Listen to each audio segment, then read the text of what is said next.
I'm thinking of getting married and she wants to live here with you, Mom." His words left me stunned.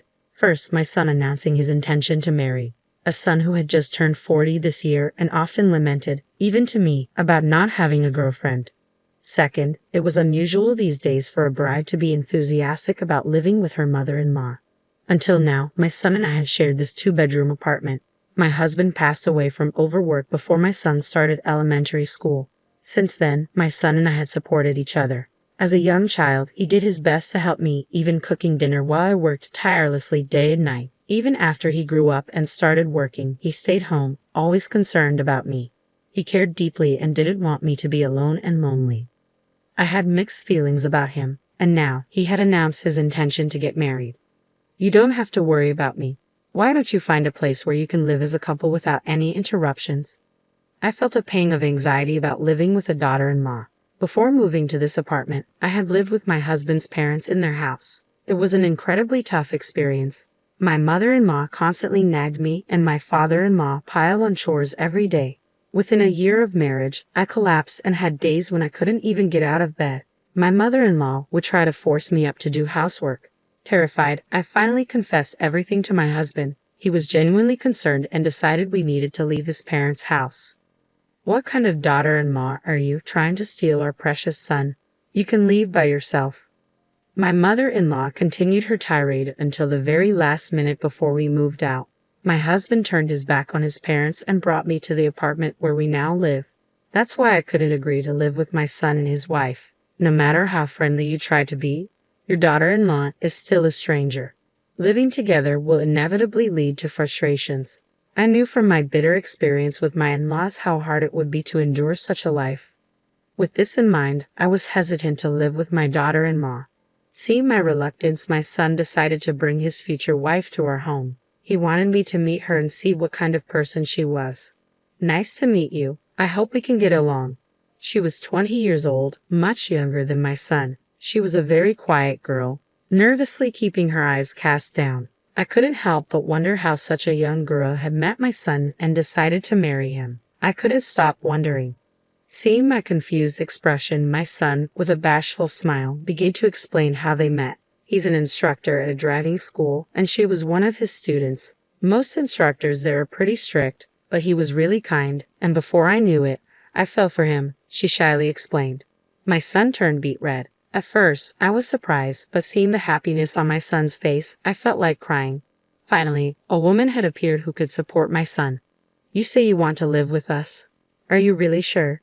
If you need financial help, I can assist.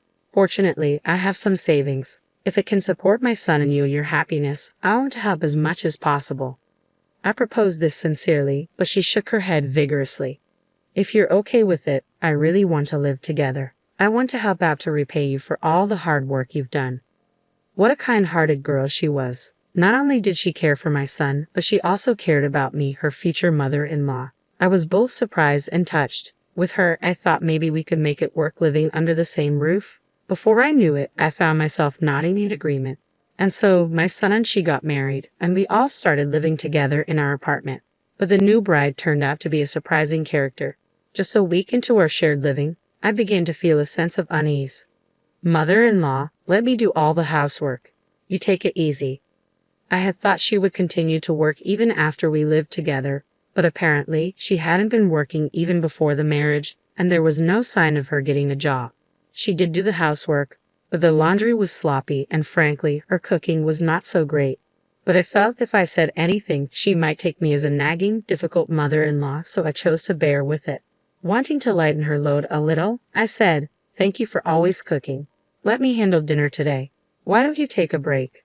But she refused flatly. "No, I'll do it. Please don't take my work away from me." She stubbornly refused, and from the moment we decided to live together, I found myself unable to step into my own kitchen. Even when I tried to help with cleaning or vacuuming, she would snatch the tasks away with a slightly irritated look on her face. "Listen, mother-in-law, I've already told you it's my job. Please just stay out of it." Her attitude had changed drastically from when we first met after the wedding, leaving me bewildered. With my son working tirelessly to provide for his wife and me, taking on a part-time night job alongside his full-time day job, he often came home late. This left her and me alone in the house for long periods. She complained about almost everything I did, causing me to retreat more into my bedroom. Whenever I emerged for something as simple as using the restroom, I find her casually lounging in the living room, watching TV. I felt increasingly uncomfortable in my own home, often sighing quietly to myself. But that wasn't all. At one point, my son said something that completely surprised me. "Mom, don't you think you're making her work a little too hard? It's not fair to make her do all the housework." "What?" I'd exclaimed in surprise, my voice involuntarily rising. My son looked at me with a grimace as though I were the villain. Despite my insistence on doing nothing, she had been portraying herself as the victim and complaining to my son. "I'm not making her do anything. She said she would handle all the housework." "Well, she's your daughter-in-law. Clearly, she's trying to show respect to you. You should appreciate that more. It's not fair to her. She's so young." I was perplexed by my son's reasoning that her youth warranted sympathy, and truthfully, I was hurt that he wouldn't believe my perspective. Since then, I had to be constantly vigilant around her. However, she consistently misinterpreted my intentions, leaving me perpetually troubled and distressed. Still, I would occasionally try to reach out. "Thank you for everything you do. I'll take care of things around the house today. Why don't you go out and relax?" But her responses were always dismissive.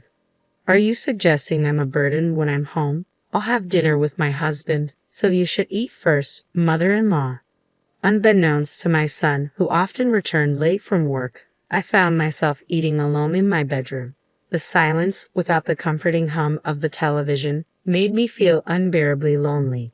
From the living room, I could hear her laughter echoing through the apartment as she enjoyed her TV show. I began to fear that I would always be seen as an intruder in this home. This situation persisted for nearly a year. One day, after finishing my meal in my room as usual, I reluctantly went to the kitchen to wash the dishes. Avoiding the living room, which had been completely redecorated to fit my daughter-in-law's taste, I hurriedly started washing the dishes. Suddenly, I noticed my daughter-in-law lying on the sofa, slowly getting up. "Excuse me, could you stop it already?"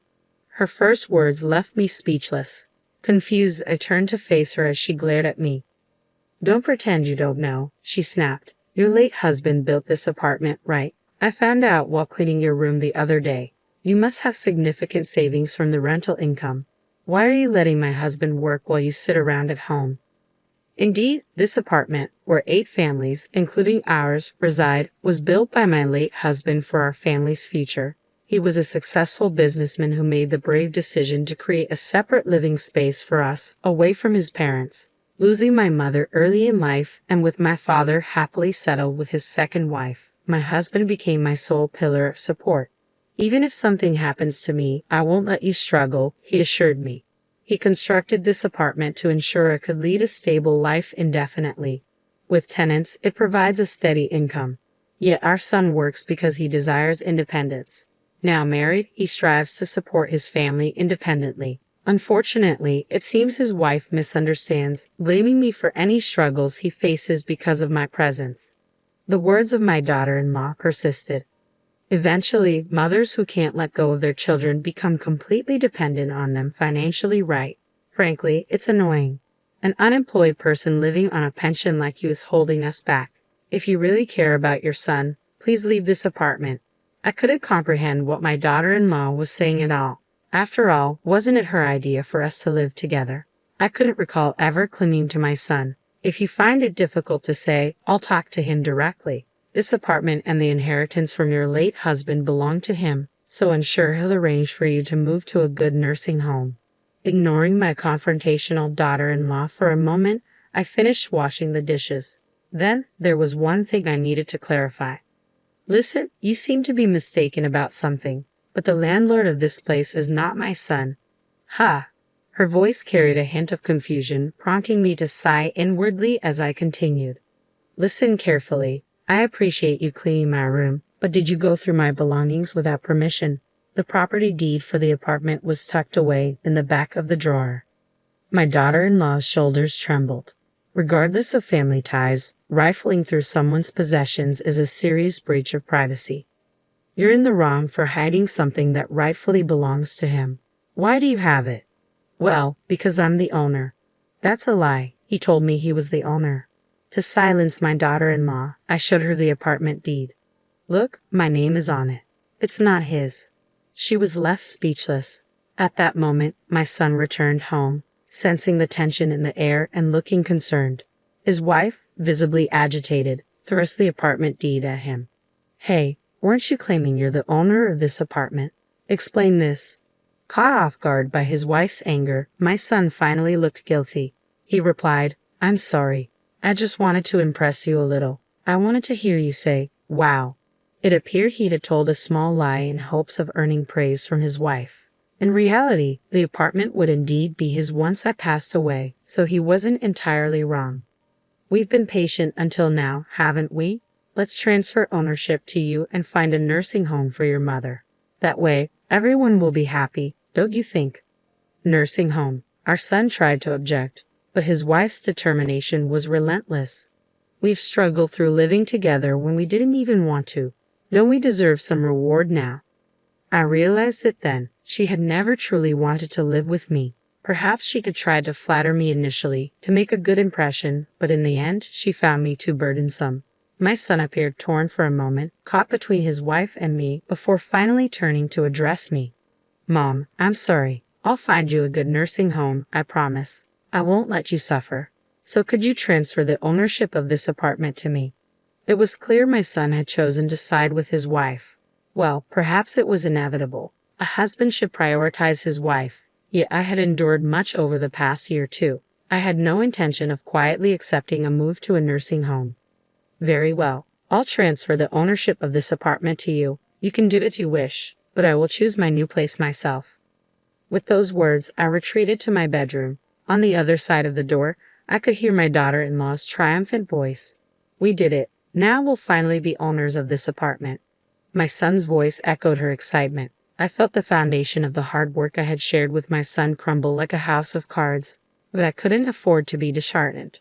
I began to plan my next steps. Several days later, true to my word, I transferred ownership of the apartment to my son and swiftly made arrangements to move out. I kept my new residence a secret. Mom, thank you so much. I'll make you proud from now on. Thank you, Mom. We're going to build a happy life together. My son and his wife waved me off cheerfully as I bid them farewell with a forced smile. I settled into a condominium with nursing care services, fulfilling a dream my late husband and I had cherished, a home with views of both mountains and sea. The spacious, serene environment, free from the creaking floors of the old apartment, seemed to bring peace to my soul. Suddenly, my mobile phone rang. It was my son. His voice, filled with anger, reached my ears as I answered. Mom, what's going on? The apartment has a severe termite infestation. They're saying it needs to be completely rebuilt. Just as I suspected, a few months before I moved out, termites had been discovered during a building inspection. The aging structure had prompted me to consider rebuilding, but with my son's busy schedule and no opportunity to discuss it, I had handled it myself. I had informed the other tenants ahead of time, and they had agreed to relocate without issue. Despite the mass exodus, my son and daughter-in-law seemed unaware of the urgency of the situation. The apartment is yours now, isn't it? Whether you rebuild it or demolish it, it's up to you. What? Both options are incredibly expensive. I can't afford it. Can't you contribute a little? Absolutely not. This discussion is closed. Truthfully, I had a substantial sum of money, savings from investing my late husband's inheritance, totaling $1 million. Originally intended for my son's future, my feelings had shifted. That's why I could use it openly as a down payment for this condominium. My daughter-in-law interjected on the phone. Why hasn't your son inherited a single cent from his father's estate? This isn't fair. That's not what we agreed on. Before my husband passed away, he left me a will bequeathing all his property to me. He had been concerned about his parents' greed and their potential influence over our son, his grandson. Thankfully, I had severed all ties with my in-laws after we parted ways. Afterward, my son spent all his savings on demolishing the apartment. His plan was to sell the land once cleared, but it turned out the property was leased from a third party, and per the agreement, it had to be returned after demolition. With his hopes of profiting dashed, the couple found themselves financially destitute. To maintain her preferred lifestyle, my son's wife refused to compromise, leading him to work tirelessly day and night. I changed my phone number to avoid their calls, yet somehow they discovered my address, sending me letters every month. I discarded them unread. I cherished my peaceful, solitary life too much to let anyone disrupt it. Outside my window, the azure sea and lush trees basked in sunlight. Beside my bed, my late husband's portrait smiled at me. You could help him, you know. I'm not so sure about his wife, though. His words felt directed at me, urging me to reconsider. 3.5